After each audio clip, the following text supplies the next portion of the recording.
आज के इस समारोह के माननीय मुख्य अतिथि ऑनरेबल जस्टिस जे.के. माहेश्वरी साहब,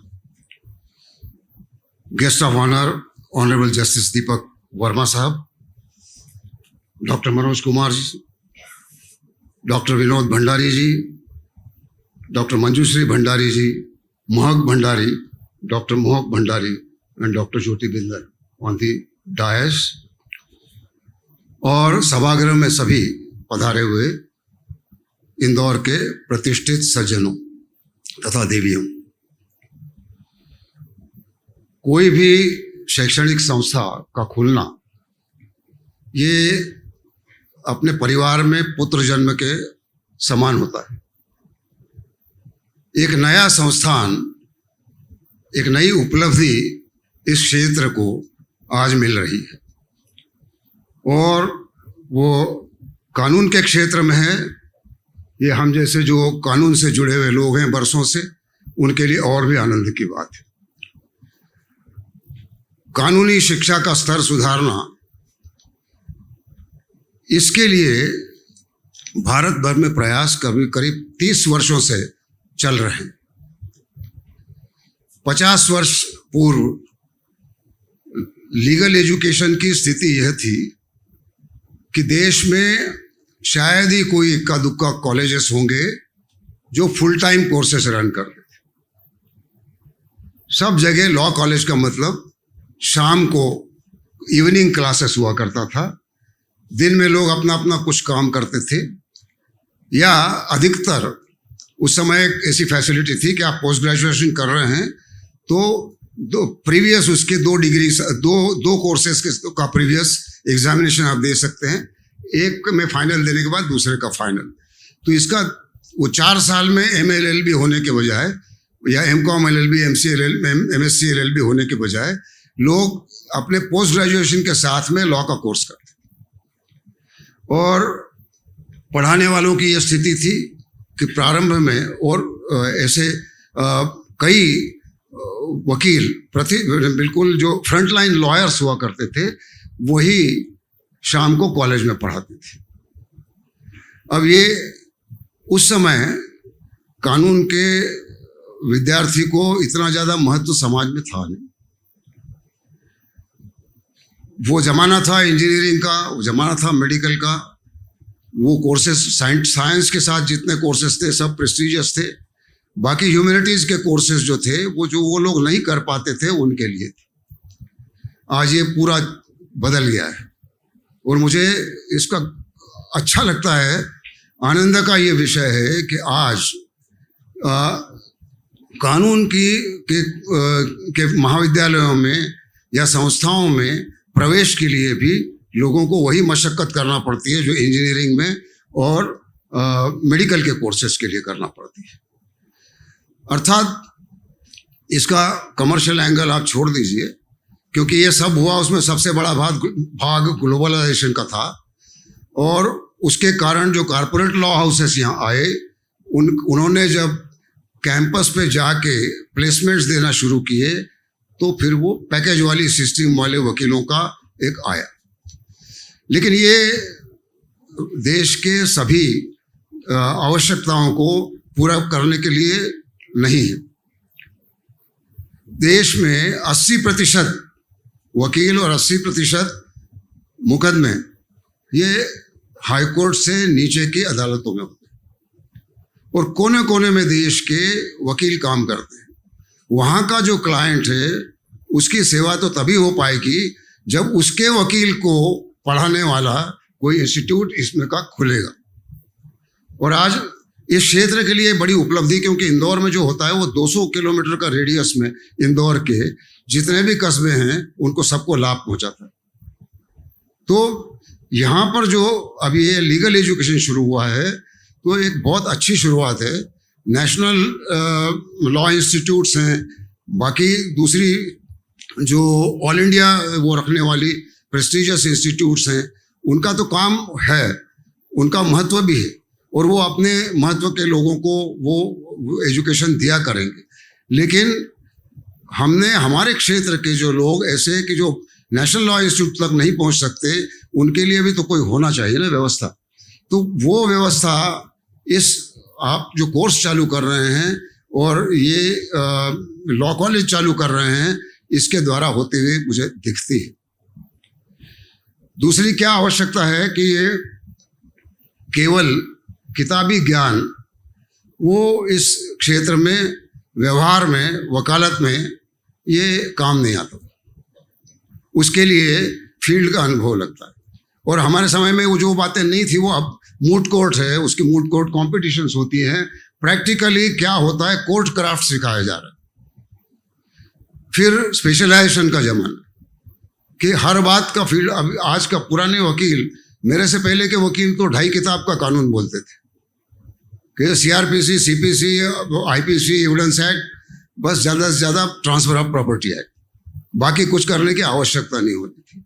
और एक सबसे बड़ा फर्क ये था कि उस समय का जो लिटिगेंट था, उस समय का जो पक्षकार था, वो उसका ज्ञान अपने वकील से कम हुआ करता था और अपने में ज्ञान नहीं, इसलिए वो वकील के पास जाता था। आज का पक्षकार कई मायनों में और कई अधिकतर वकीलों से अधिक क्षमता वाला होता है, लेकिन उसके पास समय नहीं है, इसलिए उसको वकील करना पड़ता है। ये एक चैलेंज जो वकालत के पेशे के सामने आया है कि आपका पक्षकार आपसे अधिक जानने वाला हो सकता है। वो अपनी केस, क्योंकि उसके पास तो एक ही केस है, वो अपनी केस का पूरा अध्ययन करके आता है और वो वकील की परीक्षा लेता है।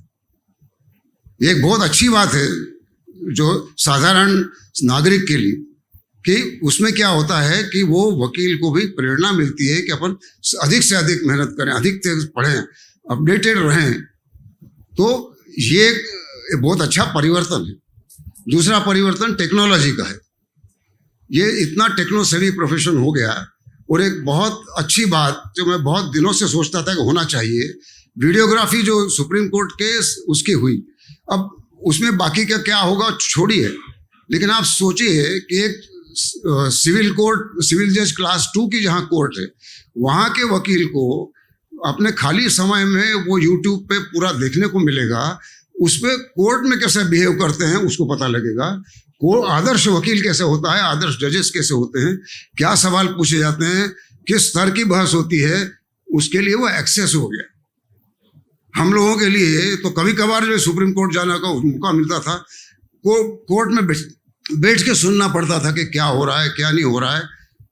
और हमने सुना है, पालकी वाला को सुना है, सीके दफ्तरी को सुना है, लेकिन वहाँ वकालत नहीं कर सकते, इसलिए वापस आके अपनी जगह करना है। तो वो वहाँ से जो प्रेरणा मिलती थी कि आप बॉम्बे हाई कोर्ट में बैठ के सेंट्रल कोर्ट रूम में आप देख रहे हैं कि क्या चल रहा है, वो किस प्रकार से काम कर रहे हैं, उसकी प्रेरणा से आते। वो लोग कहते हैं कि इंदौर बम्बई का बच्चा है, यहाँ के वकीलों को भी बम्बई में जिस प्रकार से कोर्ट चलती है वो चलाने की आज़ादी के पहले से वो बात थी। और आज़ादी के पहले बड़े बड़े वकील यहाँ आते थे।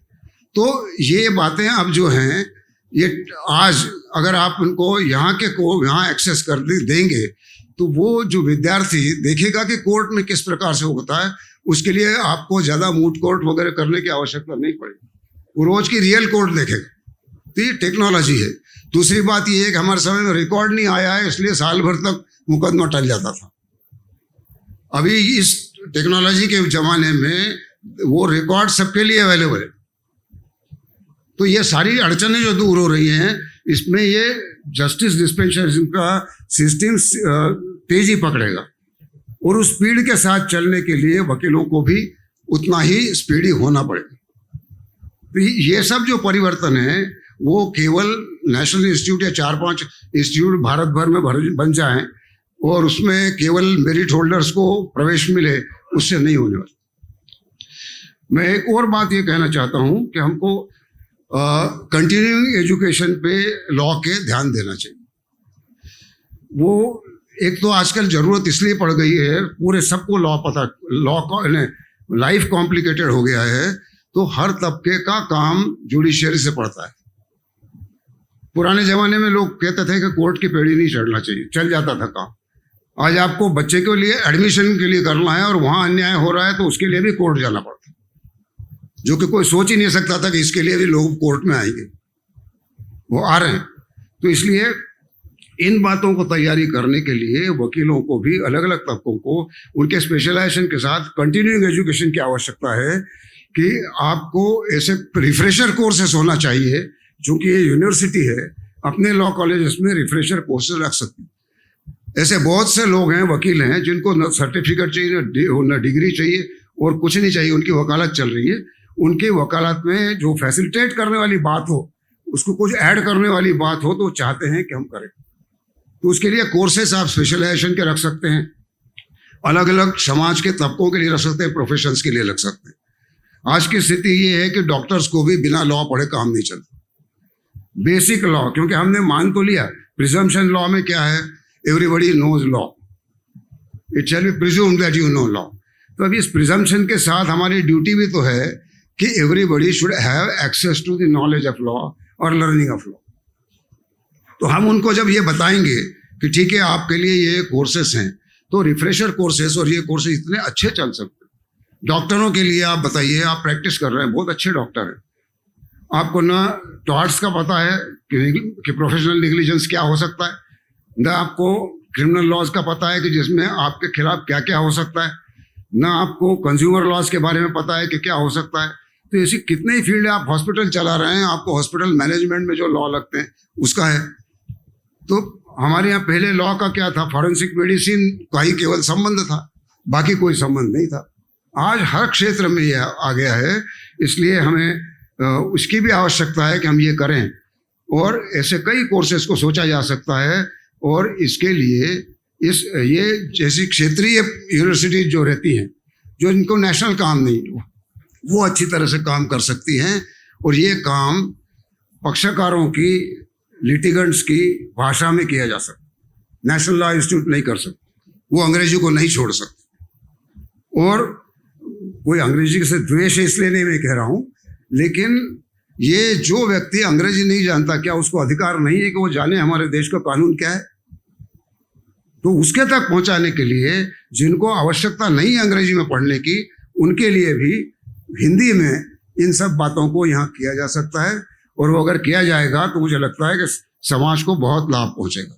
मैं अधिक समय न लेते हुए अभिनंदन करता हूँ इस लॉ कॉलेज को खोलने वालों का, यूनिवर्सिटी का, जो यूनिवर्सिटी इसको, इस कोर्स को मान्यता देगी उसका, और यहाँ पढ़ाने वाले जो टीचर्स होंगे उनका, कि एक बहुत अच्छी शुरुआत इन लोगों ने की है। और इसके लिए मैं शुभकामनाएं देता हूँ और मेरा स्थान ग्रहण करता हूँ। धन्यवाद।